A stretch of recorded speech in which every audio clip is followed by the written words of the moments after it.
Yeah, sorry about yesterday. Didn't have any service in a spot. Thanks for jumping back on today. Um, Coming out of finals, you're always worried about where kids are at with mentally. Are they fired up? Are they fried a little bit? Are they rested or rusted? So practices have been good. We haven't really started until we'll start today, really specifically on Texas Tech. More recovery, review, a lot of stuff like that. But big matchup obviously with Texas Tech, somebody we played a couple years ago in the NIT. Good matchup for us. Looking forward to getting back on the court. Evan, Yeah, hey coach, how you doing? Great. Awesome. I'll start with a question on Phoenix. You've been excited the last couple of weeks talked about her pretty highly. I want to say maybe a week or so ago. How's she been progressing, and how quickly do you expect her to be full speed? Yeah, it'll be a transition period. Her nerves are starting to ramp up. She's been playing pretty loose and pretty free for a while. It starts to get a little tougher when you start knowing that you're going to put the uniform on and go out there. So I'm anxious for everybody to see her. We're trying not to put a lot of expectation on her, but I personally have very high expectations of her. She's a really talented kid. She's a competitor. She's going to help us on both sides of the ball. I've been wrestling with the idea of, how to immerse her into what we've been doing. We've probably decided to kind of do it a little slower maybe than just throw her in and see if she sinks or swims. I think that's a tough spot for anybody to do, especially with an opponent like Texas Tech. So you'll definitely see her. She will be nervous. She will be excitable. But I'm just really looking forward to see her get to check into a game. And like our other international kids, the first thing we worked on is how you go about doing that. You don't have to stand on the side and wait for the official to do this, and you get to check in. So we've gone through that with all of our other kids. So we tried to make her a little bit better prepared. But the team's excited. She's excited. I just you don't ever know how that translates to is she going to play to her fullest potential. But like I told her, we're not going to judge her on her first game or the first 3 or 4 games. It's going to be a long time deal. So, but we are excited to have her back. And kind of speaking of Texas Tech against SEMO again, kind of the slow start that you said it was on a couple of things. How important is it to get out fast against a team like Texas Tech? I would say it's very important, but I don't know that for sure because we played our best minutes in our middle 10 minutes. I think you have to have a good half. I think starts, I tend to, as a coach, probably overemphasize them when we're good and de-emphasize them when we're bad. I just want us to have a good 20 minutes. I think our starts sometimes are a result of, like, I like to do a certain number of things every game at the first to see how other teams are going to play. And I think teams know that, so they're able to slow us down sometimes, and then we make some adjustments. I've toyed with the idea of changing our lineup, thinking maybe that has something to do with it. But then I worry about, well, are we going to get that spark off the bench that we've been getting? So I've been a little bit reluctant to do that. Long answer to your question. I do think with availability of Phoenix might be a little quicker to substitute than in the past without changing the starting lineup. So hopefully that answers what you asked, but I do think it's important, but I think it's just important that we have a good first half overall. And I don't want to make a tactical move that changes the other parts where we have been good. So, but it's tough to experiment against another, team like Texas Tech that's used to the rigors of a 16-game conference schedule like they are. So, had it been a little at the schedule fallen differently, we might have tried something differently, but I think we've pretty much settled in on doing it this way. And last question before I turn it over. You talked about kind of that middle 20 minutes. SEMO went on that giant run, only held them to 1 point, I think, for maybe 8-9 minutes. Where do you hope to build defensively from that game heading into, again, Texas Tech? Well, from those clips show the difference in our intensity level, and our focus was really good. We weren't very focused to start. I gave them the benefit of the doubt that was, stress related to their test, the going into their test, but now their tests are over. So I hope our focus is good. I hope our intensity And our communications are very good. We were able to show them on film because it wasn't like we changed a lot of things. We just kind of changed how we were doing it. Didn't change what we were doing, changed how we were doing. And I hope that they can learn from a win. You know, sometimes young teams have to lose to learn.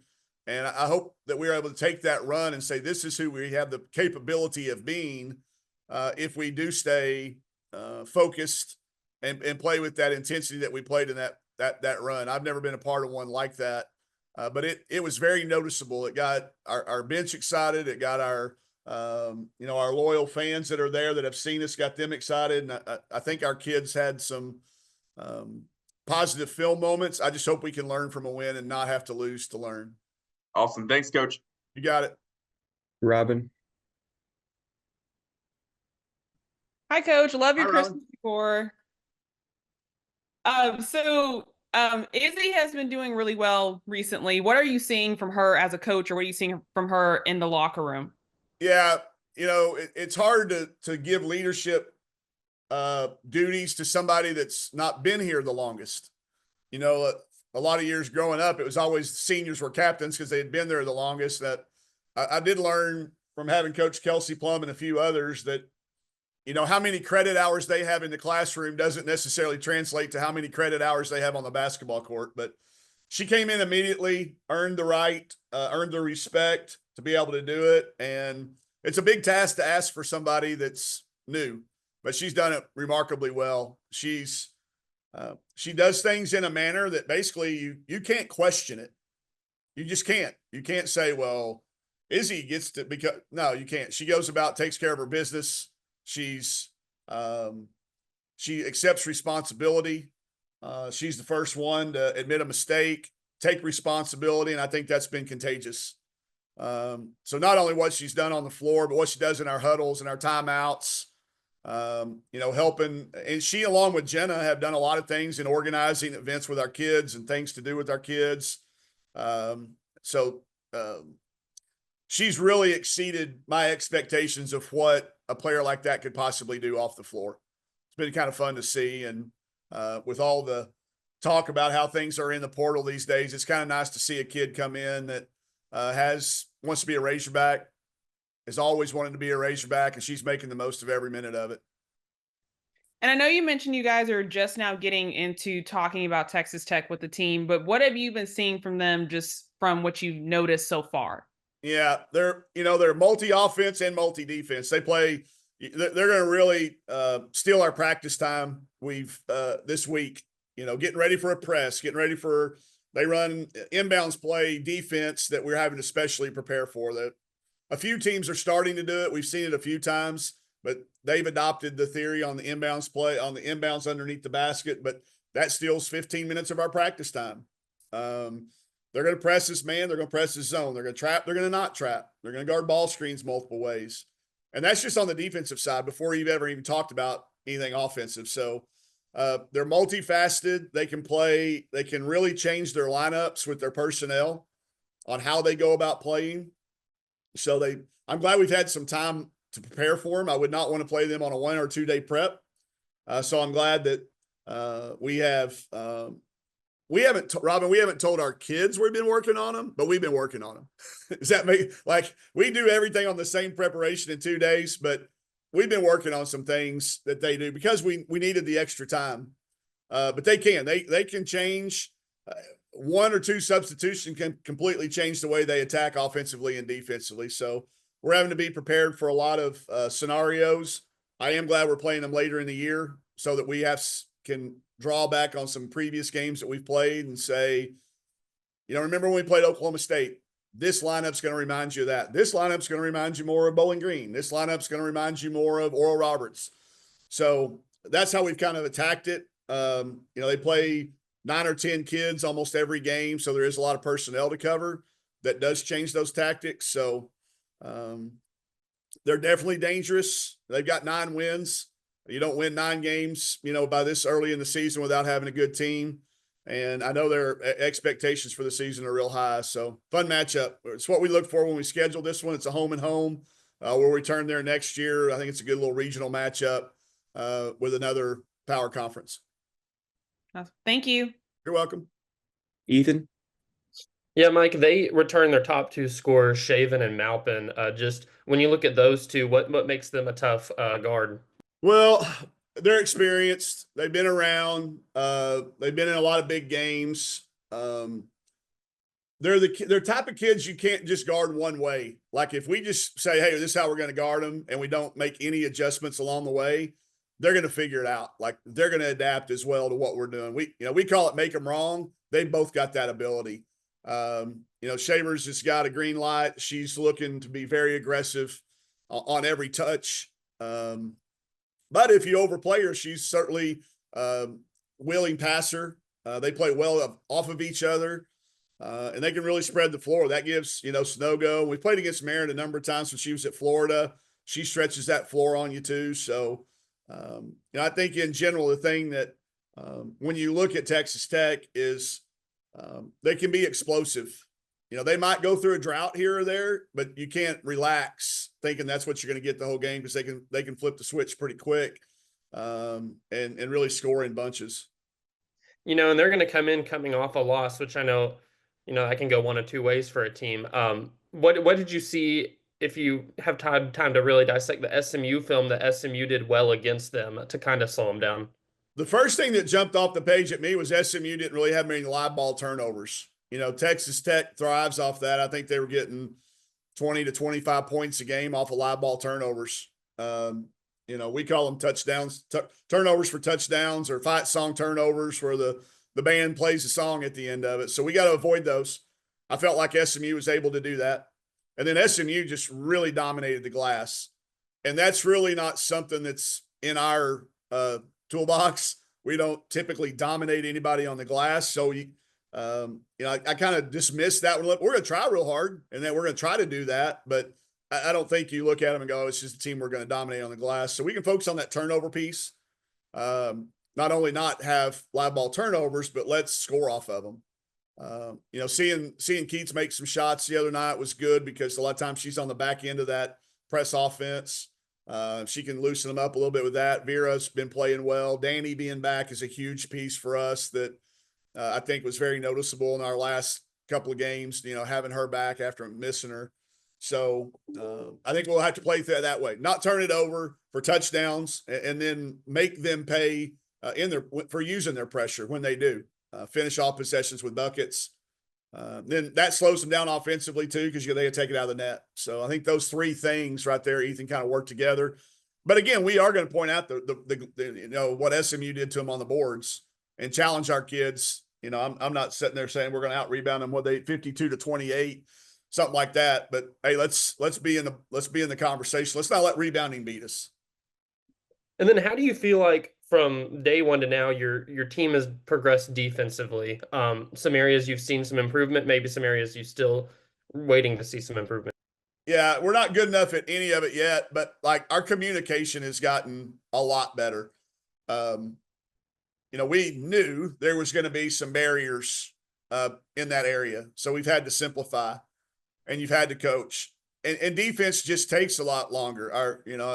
I quoted Lewis Horton the other day, Dudley. I think Dudley remembers the quotable Lewis Horton. He always said, that, your defense is going to be very much scientific and your offense is art. So it's going to take some time, some trial and error, some experimenting.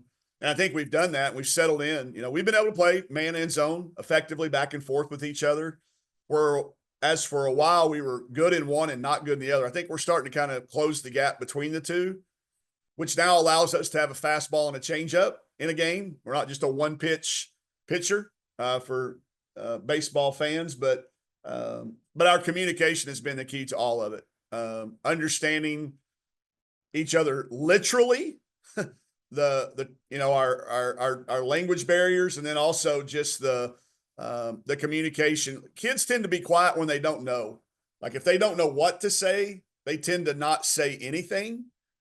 I think they're now learning what to say and when to say it. And I think you're going to continue to see us improve there. But that's where our most improvement has happened. Ability to connect each other, where the ball screen defense is able to communicate with the ball screen person. We had some breakdowns in that, and it wasn't lack of effort.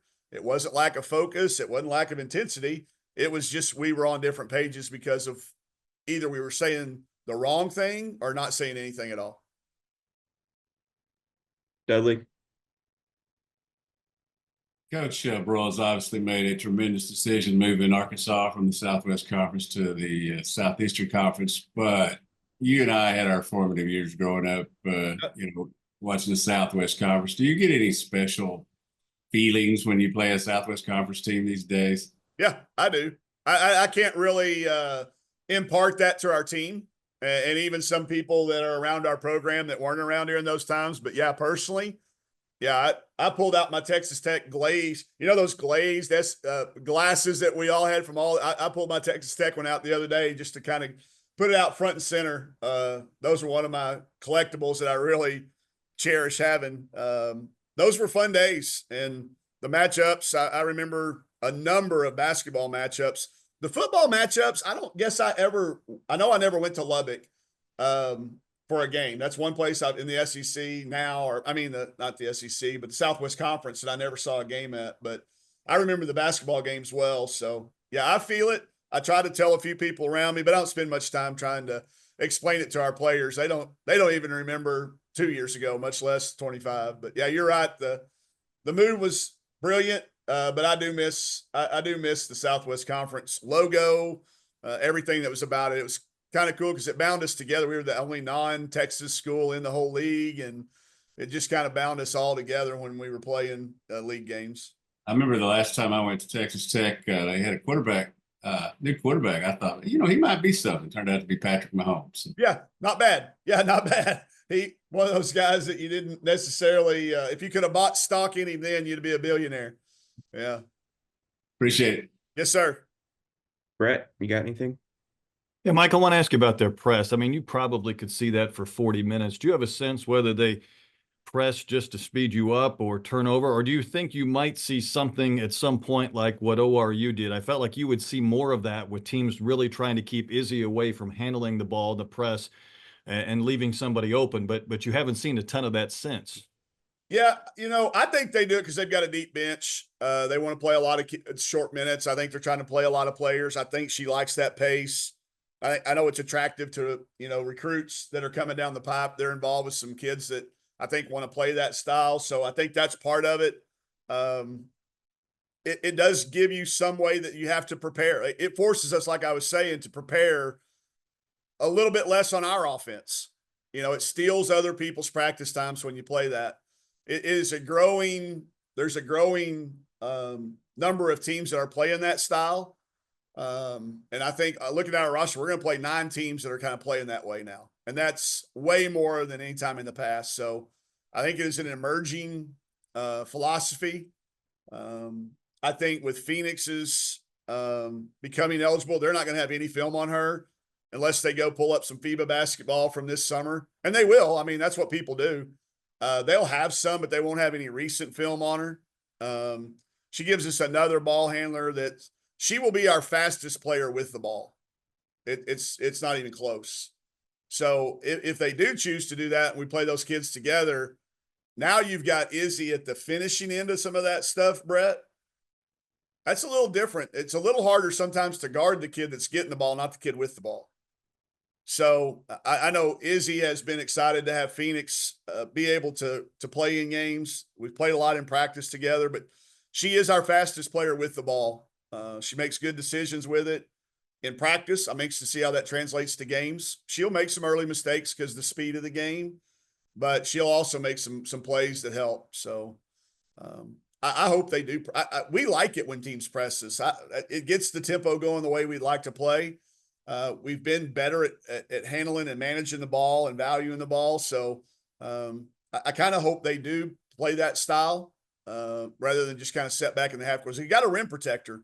They do a good job protecting the rim. So it'd be nice to play a 94-foot game. Any other questions? All right. Thanks, Coach. All right. Thanks again, everybody, for the day in between. Appreciate y'all.